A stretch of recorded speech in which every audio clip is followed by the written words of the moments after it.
Bonjour, mon nom est Myriam Drapeau, physiothérapeute et candidate du départ de physiothérapie avancée en neuromusculo-squelettique. L'objectif de cette capsule est de vous présenter le projet d'érudition qui a accompagné 2 résidences que j'ai réalisées dans le cadre de l'activité d'intégration. Les conditions musculo-squelettiques représentent 25% des consultations effectuées auprès d'un médecin. Or, le physiothérapeute, qui est un professionnel expert dans la prise en charge des conditions neuromusculo-squelettiques, devrait être impliqué rapidement auprès de cette clientèle. Plusieurs enjeux limitent l'accessibilité. Dans le système public, les longues listes d'attente, la priorisation de la clientèle et des enjeux administratifs qui requièrent que les patients aient une prescription afin d'être vus par un physiothérapeute limitent l'accessibilité dans le secteur public. Au niveau du secteur privé, les services de soins sont onéreux, ce qui n'est pas accessible à tous. Les barrières d'accessibilité amènent les patients à devoir se tourner vers d'autres solutions, notamment les consultations dans les cliniques médicales, les cliniques de sans rendez-vous et les départements d'urgence, ce qui surcharge les médecins et favorise une approche médico-centrée associée à une surinvestigation et une surmédicalisation. Cela contribue à augmenter les coûts liés à la santé, les listes d'attente et l'iniquité dans les soins. Pour le patient, un délai de prise en charge représente une augmentation de l'intensité de douleur, du niveau d'incapacité et du risque de chronisation. Ces facteurs contribuent tous à augmenter le fardeau sur le système de santé publique. À la lumière des éléments présentés, il est important de briser ces barrières afin de favoriser un meilleur accès à la santé pour tous. Améliorer l'accessibilité en physiothérapie en première ligne représente une solution intéressante pour la prise en charge des conditions musculo-squelettiques de manière rapide et efficace.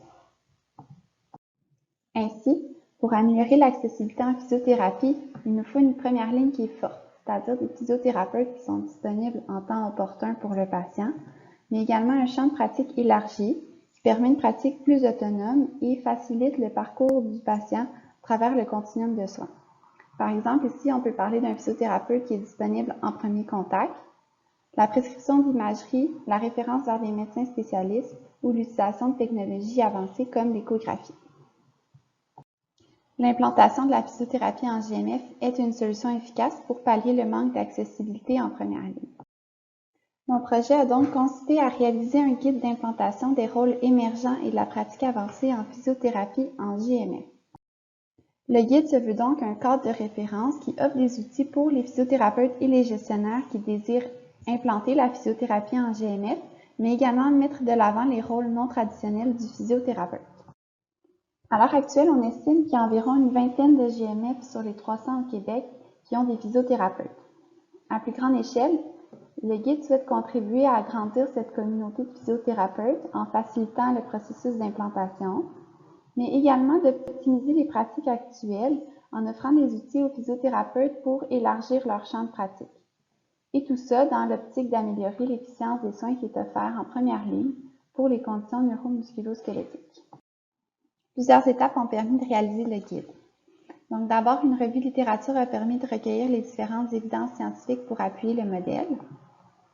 Ensuite, la pratique actuelle en GMF a été recensée grâce à un sondage d'une vingtaine de questions qui a été partagé auprès des physiothérapeutes œuvrant en GMF afin de me donner une idée sur les différentes initiatives actuelles au Québec, mais également sur les rôles et responsabilités qu'ils occupent et les barrières et facilitateurs auxquels ils sont confrontés dans leur pratique quotidienne.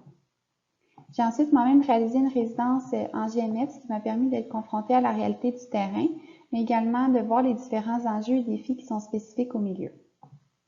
Finalement, la rédaction du guide a été possible grâce à ces étapes-là, puis on a émis des recommandations pour les instigateurs de projets qui souhaiteraient implanter la physiothérapie en GMF, mais également mettre de l'avant les rôles non traditionnels. Le guide se découpe en 5 grandes sections, donc la phase d'amorce présente principalement les initiatives actuelles au Québec, les cadres légaux et les évidences scientifiques. La phase de planification permet d'établir les objectifs du modèle et les barrières facilitateurs à anticiper au cours du projet.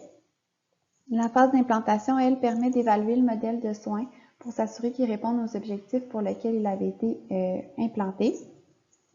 La phase de maintien de la pratique permet de favoriser la pérennisation du projet au long terme, donc comment réaliser un processus d'évaluation continue, puis quelques stratégies concernant le partage et le transfert de connaissances. Finalement, la phase de recommandation, c'est les éléments clés à considérer à toutes les phases d'implantation.